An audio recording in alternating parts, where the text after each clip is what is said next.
So he's doing what he has to do to try to make it through an NBA season.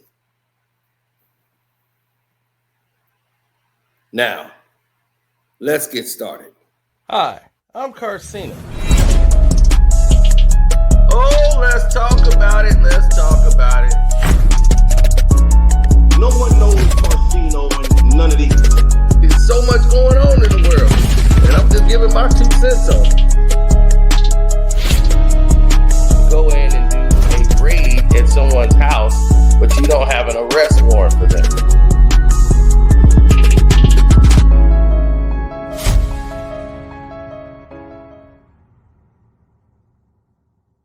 And out of the 15 seconds.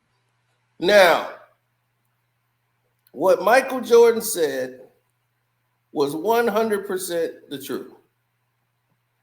Finally, he's not lying. So Michael Jordan is telling the truth about load management. Okay? And for some reason, it wasn't comfortable for some people to hear.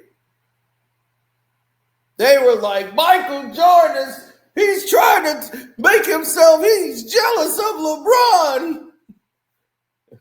It's not LeBron's fault they're load managing. LeBron is old now. He's getting injured. He's not load managing. Get Kawhi. They didn't mention anything about load managing with Kawhi until he won the championship in Toronto.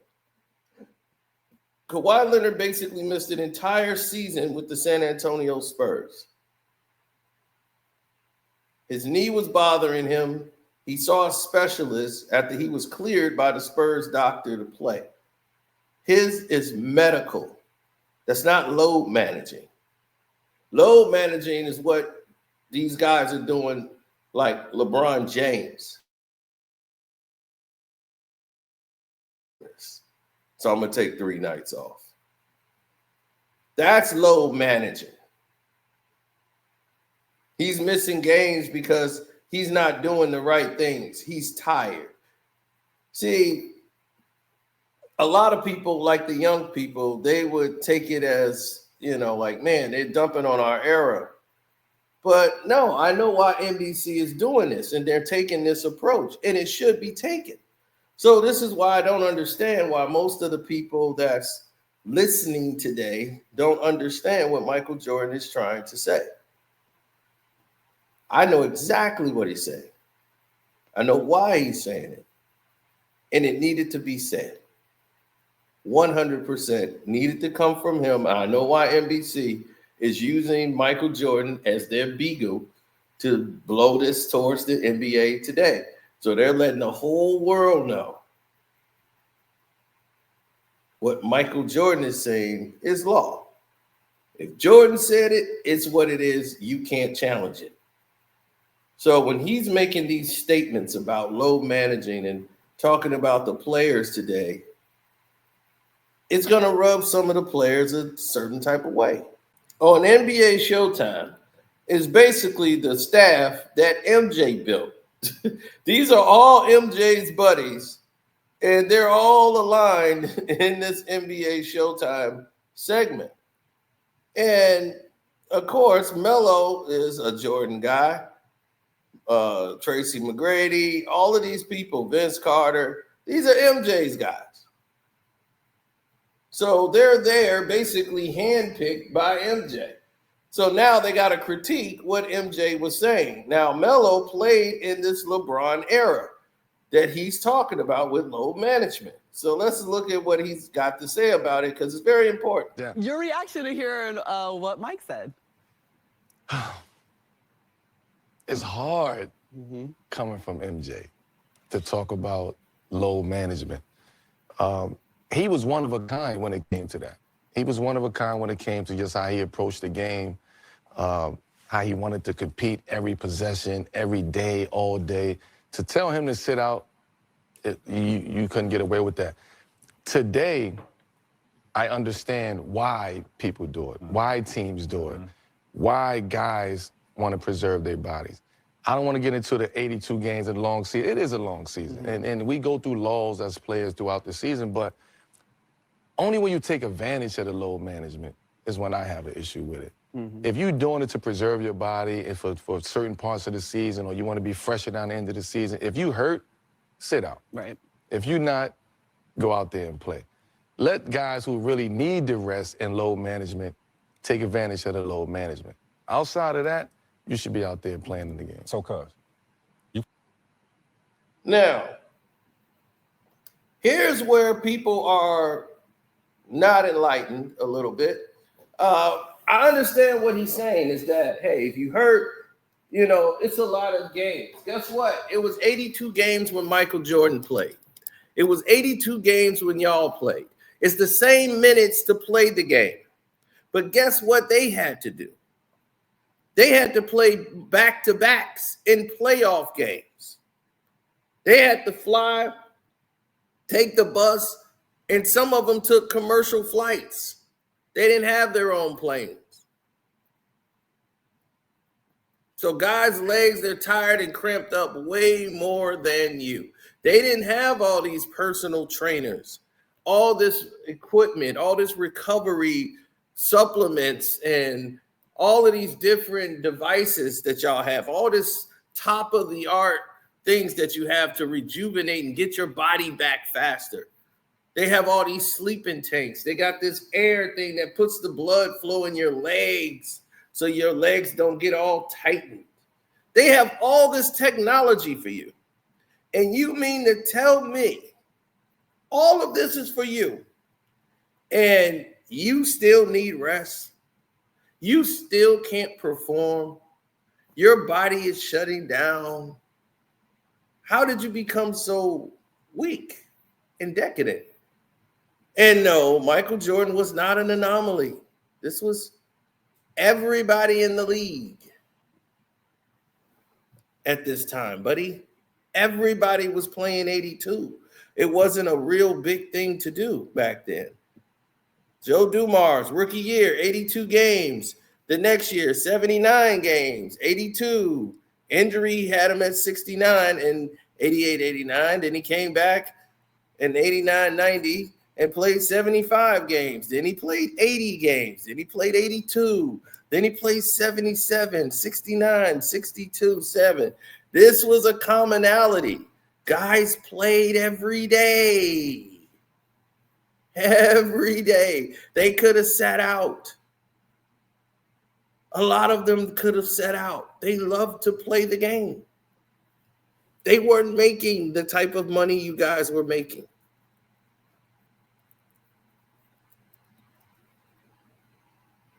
They were sitting on a bench. So Michael Jordan wasn't an anomaly. It was what they did back then in those days. All of those times. That was the golden rule. That's what you did. You played. That's what you did. You played. You were contracted to play. You play. It was a privilege, and they accepted it as that. They didn't think the NBA should be privileged to have them. They thought it was a privilege for them to play this game. In the league that they made it. This is Dominique Wilkins, 82 games, 81, 81, 78, 79, 78, 80, 80, 81. This is when he was injured towards Achilles, 42 games, right? Comes back, 71, 74. Then this is the end of his career, 49, 22. And in the last year of his playing career, he played 77 games. 77 games. Well, I'm sorry. He didn't play 49. Add 49 to 25. That's what you do. So he played another 70-something games the very next year. 49, 25. 74 games the very next year. And that came with everybody in the league. So everybody in that era were playing 82 games. So Michael Jordan wasn't an anomaly. He wasn't a one of one. These guys love to play the game, Mello. See, you guys don't recognize it because the majority of y'all just really focused on Mike. You know, and most of y'all focused on Mike because of what they showed you in the clips. Y'all had the shoes, and y'all really didn't follow it all the way through. Y'all probably followed Mike in 96, 97, 98. But the earlier years, those earlier years, everybody, the 80s and all that, everybody's playing 80, dog. It's not a big deal. They play back-to-back playoff games. They play on Saturday and Sunday, back-to-back. That's how it was played in the playoffs. They played on Saturday, you play on Sunday. That was it. Playoff games, East Coast, boom, Saturday, Sunday. You got Monday off. You playing on Tuesday or Wednesday. They might come back and do a game on Wednesday. Like, okay, you come back Monday, whatever. We're going to start the games on Wednesday. Boom. You're in the other town. Back-to-backs. We're done.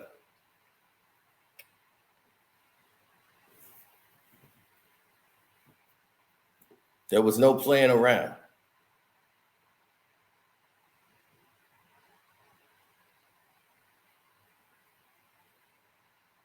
And now, here's the thing. The NBA came up with a way to give you guys more rest. They started putting day of rest in between playoff games, right? Because it was too stressful. They want guys to get injured, having more time to recuperate so that they can make the game better, right? So people get to see the stars they want to see during the playoffs. Now, in the regular season, they give you guys so much days of rest. It's crazy. You guys have all of this time to rest in between games. They're keeping you with less travel, especially if you're the Lakers. Damn it, you get to sleep in your bed so many times a night. It's crazy. You take one flight to Phoenix, come back, go to Sacramento, play the Clippers. Then they're like, okay, you did that. All right, now who we going to go? Well, I don't know. Let's run that cycle again. Then we go to Golden State, and we're going to play the Warriors. So you're going to play the Warriors, the Suns, the Clippers, and the Kings for about the whole first month of the NBA. So that the Lakers get to sleep in their bed, be well rested, don't have to hit the road like everybody else. Then after a 4-day weekend, they'll play one game in Milwaukee. It's like, come on. And they've been doing this and getting away with it for years to keep them so that the Lakers could be well rested, getting their bodies together. But it don't really benefit them because they're still going to have to play the schedule out. So, and when it comes down to the end of the year where they're supposed to be getting geared up and ready for that, they're not. Then their body starts to break down because they're not getting that adjustment where everybody else will get that reprieve later on in the season after they just go through the fire of the regular season early on. That's why if you don't practice the way you play, you're hindering yourself when the game comes. You're limiting yourself. So less OTAs in football, less practices lead to more injuries. We've seen it. Less practices and people not even playing in preseason. Maybe the last game they play like 2 minutes. Then what are you going to do when the regular season get here? Oh, now we're going to play the real game. Okay, now you got people getting really hurt because they're not in shape to really kick into the overdrive to play the whole game. And now you're learning your team on the clock. So everybody else is like, ugh, this is sloppy. Now you got a sloppy product out here. That's what the preseason was for, so that you guys could get sharp. So you get sharp so that when you make a big debut, you're not looking like crap on national television. That's what it's about. And it's unfortunate that it even has to be explained. Things that should come with a sense of pride. You want to take pride in your work, pride in what you do. People just don't care. They just go there like, oh, they good. They should be glad I'm here. And when you disrespect the game, And LeBron was the face of it. You're coming in there practice whenever you want, choosing not to practice, not having practices, doing shoot-arounds. You're bringing liquor on the sideline. You're eating food on the bench. It's like, go do that in the back. You're eating food on the bench. What you doing that for, Chief? Go handle that in the back. Nobody needs to see that out here. Why would you do that? Total lack of respect for the game, a lack of respect for the rules. And when you start having that said privilege, back in Jordan them days, before Melo and them got in the league, they got you up out of there. They didn't keep you around because they know, and this is why NBC is doing this. Michael Jordan is here to clean up. They're using Michael Jordan to sound the bugle because they know if Jordan says it, everybody gonna be, see, Michael Jordan said it. So they want to make that the standard.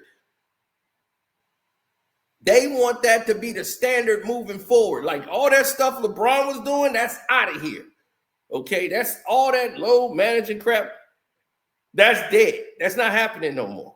It ain't gonna be like the team said, go ahead and rest your body today. You're gonna have to be injured. Like what Mike did and what they did was like, dude, we taped it up. We went out there.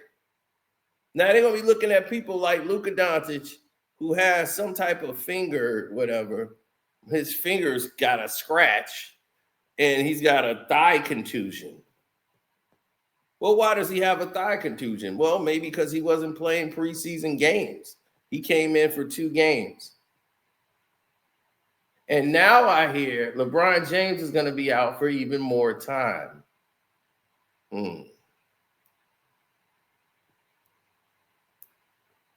Well, we're going to see. Now, with all of these developments in place, nobody is going to the NBA championship in November. Okay. There's been plenty of teams that started off and lost 1 game in November. In early October, November, they lost like maybe 1 or 2 games, and they were out in the first round of the playoffs. Nobody's going to win the championship in November, but it gives you an idea of focus on who's ready for the season, who isn't ready for the season. Injuries can happen at any time, but when you're preparing and taking care of your bodies, you're having more injuries because of the way you play. That's why you're having more injuries on the court. Everybody's trying to do more, all this one-on-one basketball instead of running sets and plays. If you ran your sets and plays instead of all this one-on-one stop, cut,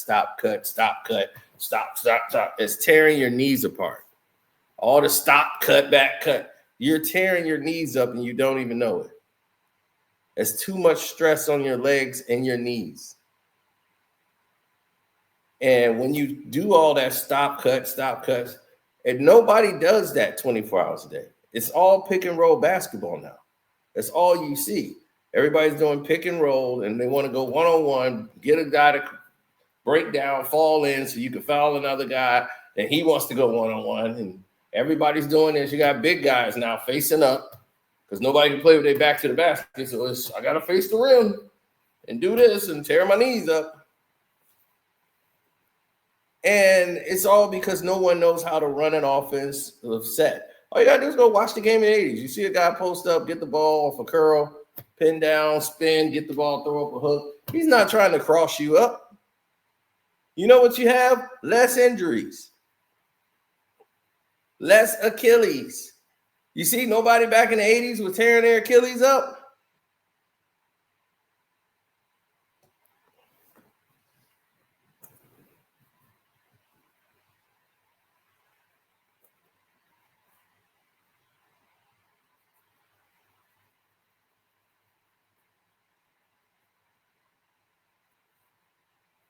No, because back then that was pretty much a career. When guys tear their Achilles, like Isaiah was pretty much in retirement mode when that happened. He was done. There was nothing more he could give to the game playing on the court. It was just time.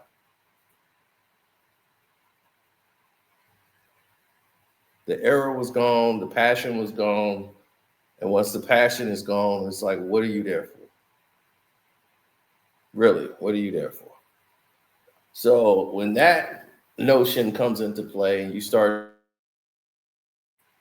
everybody who's fallen into line, right? You start to see where they're going, the direction they're trying to pull you towards. You start to understand it more, that there's a respect of the game. It's like people don't have a respect for what they do. They just go to work and they just want their check. They don't even care. Like I told you, most of these people don't care about winning championships. Even people back in those days didn't really care. But some people knew, like, hey, I got to work. I got to respect my job, or I could be out of here. David Stern can get you out of here. He don't care how great of a player you was. Like Latrell Sprewell, out the league when he was still in his prime. Out the league.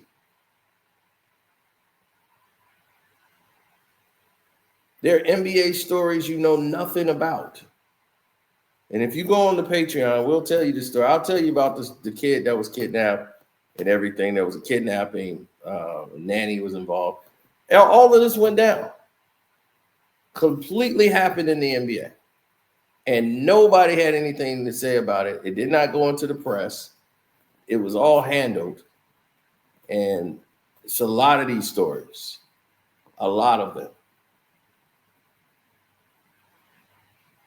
Because unfortunately, even in that time, these guys weren't making the type of money that you guys were making. Like Michael Jordan made $2.2 million a year. 2.1, 2.2 million a year. And the NBA is making billions off of him. Then he got a pay raise and got up to 3.2 million. 3.2 million. And Michael Jordan is selling out stadiums everywhere he goes. The NBA is using him to market the league.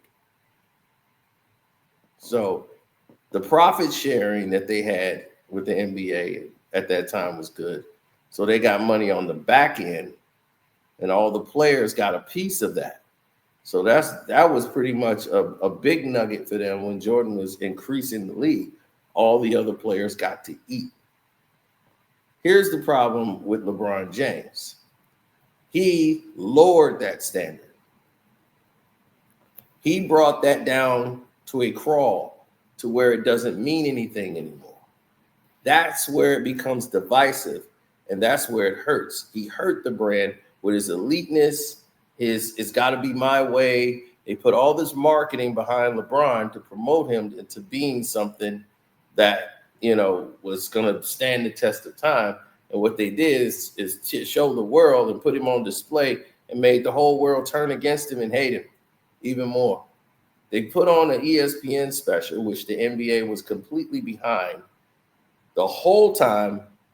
And you put this guy on display to say, taking my teller to Salt Beach.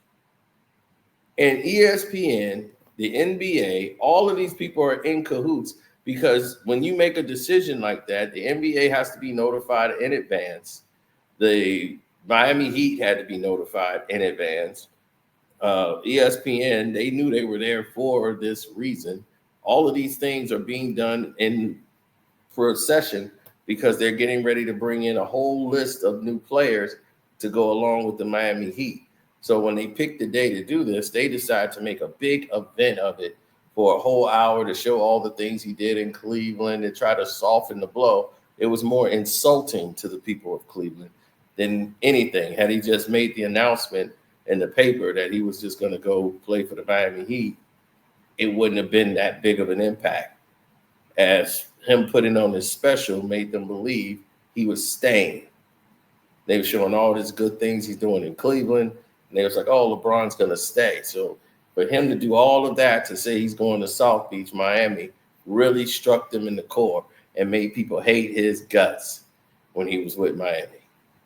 Now, your superhero that you're trying to make the face of the league is looked at as a villain. So now you have no hero So San Antonio Spurs became the hero. But nobody really cares about San Antonio outside of San Antonio. You know, it's very rare that they did, but they became the good guys and LeBron became the villain. That wasn't supposed to happen. So now the roles are reversed.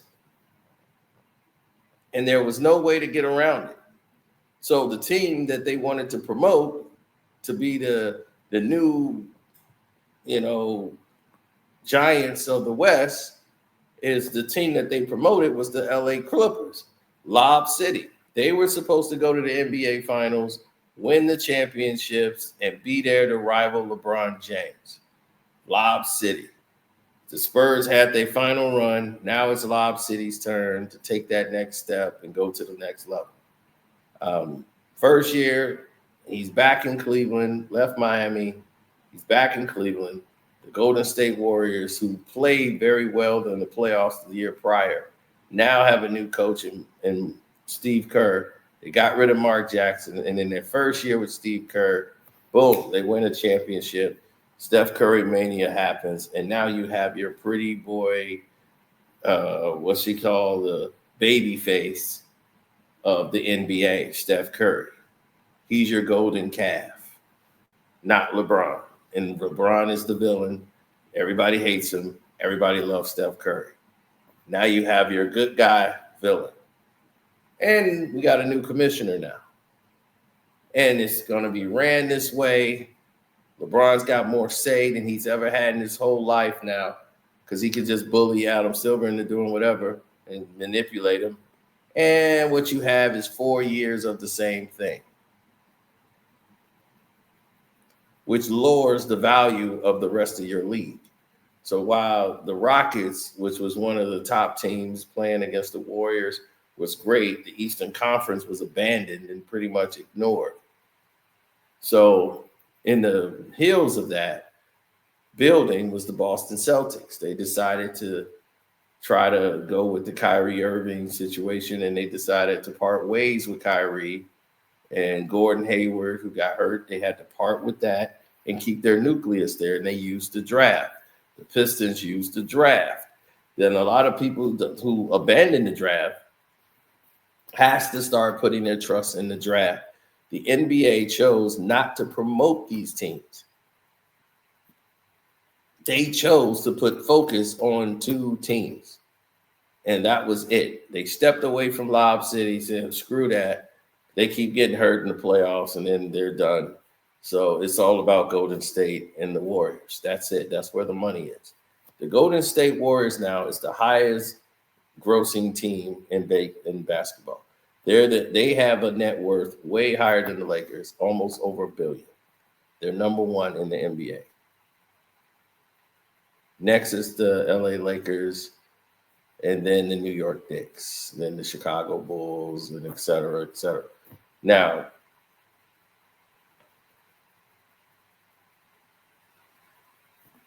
well, these things are changing, and it's evolving. So when you see it evolve, you either with it or you're not. But this is the game. This is how it is. This is the politics. This is the things that are happening behind the scenes where people are being put and pushed and promoted, but it hinders your game when you have a team like OKC that was striving and making, decisions to grow, and they're fighting to be on television, and they can't get the primetime games because we got to promote a LeBron James team that was bad and awful. And it's like, man, we're promoting this product to the people because you spent all this money marketing LeBron, and you're using brand recognition of using facial, put LeBron's sticker on there and put his face on it, and people are going to want to see it. You have promoted this man as a villain for years. People don't like him. And you think like, oh, they want to see the villain lose. Yes, they want to see him lose, but they don't care if they see him at all. See, that's the difference. He's not doing anything to make the people say, well, we want to tune in and see him. Now, they'll tune in to see him play Steph Curry. They would tune in to see him play against someone like Kawhi Leonard, somebody that they know of stature on the other side, but they're not going to tune in to see him play against the Detroit Pistons or the Orlando Magic. People are not tuning in for that. Now, when Michael Jordan played, they're tuning in if he played against the Sacramento Kings, the Raptors. It don't matter what game he plays. They're watching every game. They're watching every single game he plays in. Now, why is that? And the reason that is because every game that man played in, he might do something that the world has never seen, and they didn't want to miss it. That's why they watched him. So, explaining the game to people about Michael Jordan and all of these things about what he did on the court, even though I didn't like him, I can't take away what he was as a basketball player. That's why I told you he's 5th all time on my list. People freak out. 5th! 5th! I mean, yes, I got him at number 5. That's a high list. That's the best of the best. He would be glad to be 5th in somebody's mind who didn't like him. He's like, that guy don't like me, and he got me 5th? I must be doing something right. Yes, as a basketball player, he became what he should have been from the very beginning. He figured it out late, but he got there.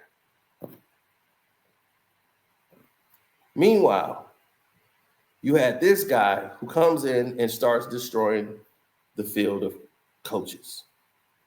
First-year coaches, all the ones that's coaching him. Never heard of these coaches before. Paul Silas was his first head coach, who had to deal with him with kid gloves, and who had a lot of experience in the league. But they ended up getting rid of him. And then it went from Brendan Malone to finish out the season. They had to get rid of him and come in with a first-year coach, Mike Brown, first-time coach, and Darvin Ham, Fogel, Blatt. These are all first-time coaches. And Spo, who used to be in the film room, was the extension of Pat Riley, and he tried to get him fired so he can get a first-time coach in there. You know, Ty Lue, all these first-time coaches, because he likes to have control. He has to rule the court. He can't be coach. He couldn't play for Coach K and all those guys because he has to follow their suit. Their legacy is greater than his. So you can't bully and control and do all the things that you would like to do.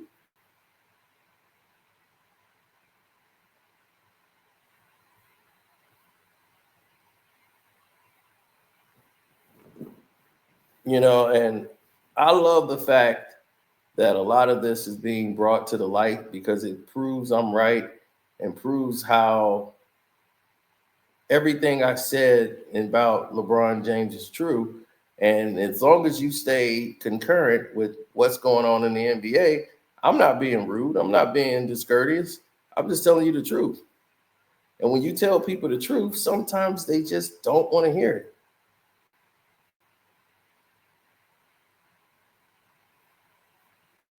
You can't make everybody understand, you know, and that's the main thing.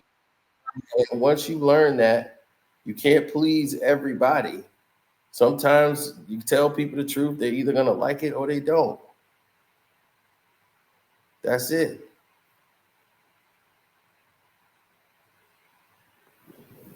People will decide what's what. You know, you're gonna find out down the road that more people are more receptive to the truth than they are to the lies if they're displayed in the right fashion, in the right tone, the right way. It's an escapism. I'm proud of the fact that Michael Jordan told the truth. He told the truth because there's basically everybody who felt like this who watched the games when it was real. If you're young and you play 2K, you don't really care. People's attention spans is so drawn everywhere now that it's different. The game is different. The viewership was down last year about almost 40%. That's incredibly high. So they can make a whole bunch of excuses for why the league saying, oh, well, it's this social media, all the streaming. People are so distracted. They got phones now. NFL numbers are going up. They're not crashing. They're at all-time highs for the NFL. Well, that's because the NFL, they don't play as many games. That's true. NFL don't play as many games, but it's not. I don't think anybody cares about the less of games or the lack of games. They love the football game, period. Football is about team. You might have an individual on there, but you need the team. As great as Tom Brady was, he needed somebody to catch that perfect pass he threw. He knew somebody to run that route. He needed somebody to block for him. He needed somebody to do their jobs. They needed everybody to participate. It wasn't preached on individual.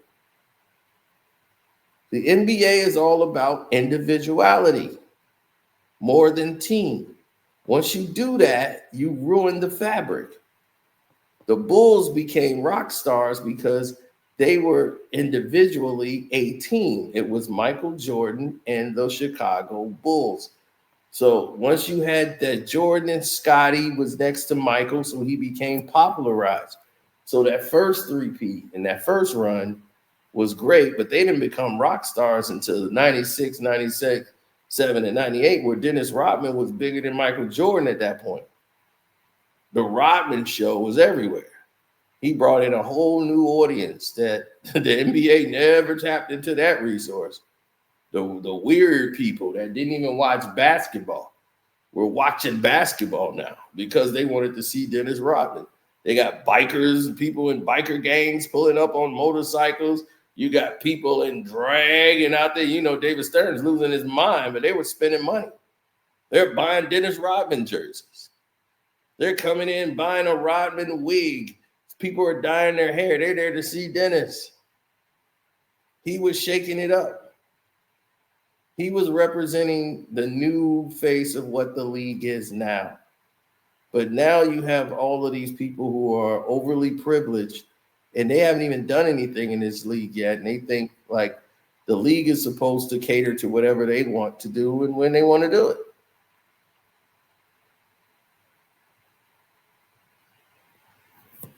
And they're trying to right the ship with NBC and make it about basketball again. They're trying to right this ship and saying, let's drive this back to basketball and get away from this poison that LeBron James has left in this league, this foul taste, because you guys have took this and ran it into the ground. Stephen Curry, who was your face of your league, you spent all your time trying to bury him. The dynasty is over and trying to cancel out your top commodity to try to promote and make another commodity that's old. You want to make a 39, 40-year-old commodity the face of your league now. It's like, it's ridiculous. Stephen Curry, you're trying to retire him when he's number one. You know, the Lakers went number one in jack shit. They're fighting for a play-in spot every week. It's like, oh, they're in the play-in. They're in the play-in. Will they make the play-in? I was like, the Lakers are in the play-in like every year. Steph Curry just won a championship. And he was like, well, what about the bubble year? They didn't even have a parade. What do you mean? We have to get back to the essence. We're messing up. And we looking foolish out here. We have to get back to what counts. Or we're going to lose the game. We're going to lose it. So it's bigger than just load management. It's attitude. So when the attitude is not right, all of it falls. All of it crashes. So you got to make a conscious decision somewhere about what it is you're going to do and put your foot down, because all of this is going to blow up soon. in somebody's face. Because all of this things that you've done in the past, it's got to go. It's got to go. It's about the new. So I'm glad for Kevin Durant in Houston. Hopefully he gets to go out in Houston the way he wants to go out, and play his career through till it's said and done. And that's that. You know, Steph Curry play, a couple more years or whatever, then he can go ahead and he can have his retirement. This should be LeBron's last season. He shouldn't be back for another. The league shouldn't even allow him back. And if he does, he's not getting any special privileges. And that's it. It's like, it's time. It's time for the new players to come in. LeBron's not packing them in like he used to, because people are tired of seeing it, a game to see if LeBron going to get a layup. It's like, what are we rooting for? This is not aesthetically pleasing basketball we're watching. When we see him at this level, it's like, okay, is this what you want to be known for because you played this many years? It's like, what for? Eventually, if you keep playing every year, yes, eventually you're going to get stats. Magic Johnson played damn near 10 years. That's it. Like basically 10 years and has more assists than LeBron James. And you've played an entire decade of basketball more than Magic Johnson. And then some.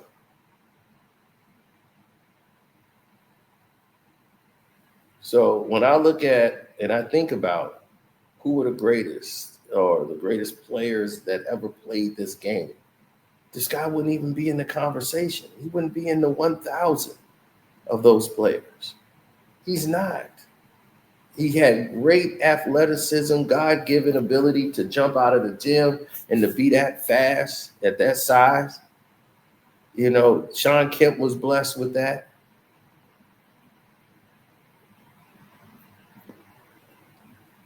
And he was a phenom, but they were able to control Sean in that era. If Sean Kemp played in this league, he would be unstoppable. You're talking about Giannis. Sean Kemp would be dunking from the free throw line in games.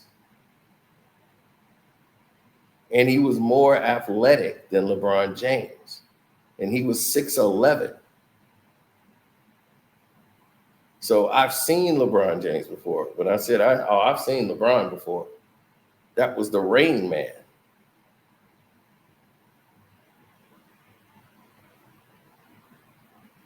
And Jordan beat him in the NBA Finals.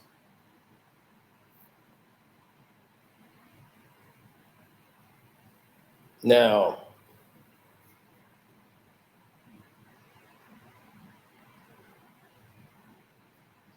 you know what NBC's goal is. You know what the marketing plan is and why they keep cutting this 2-hour interview into 3 minutes intervals that they're going to play on certain days every week. We'll get another 3 minutes, another 3 minutes, another 3 minutes, another 3 minutes. And every 3 minutes is burying LeBron. It's another stack of dirt going on his legacy that's getting buried where it needs to be, buried and gone. Because what he done to the league was lowered to his lowest standards that it's ever been.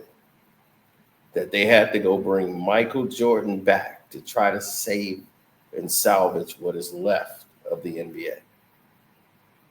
Shouts out to Kwame Brown Bust Life. Don't forget to follow his channel and Kwame Brown Bust Life 2.0. Don't forget to follow Too Raw for TV. Don't forget Dreamers Pro.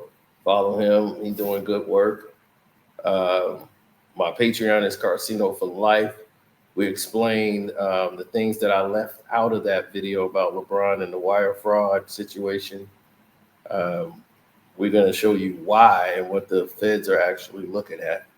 That's on my Patreon channel. And definitely, you guys become members here. We got a good gift for you guys, all the members who's in there now. And then On top of this, we have,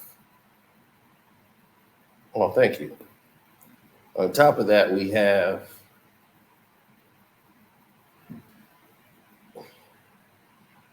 the Cash App, which is Carcino. As you can see right there on the banner.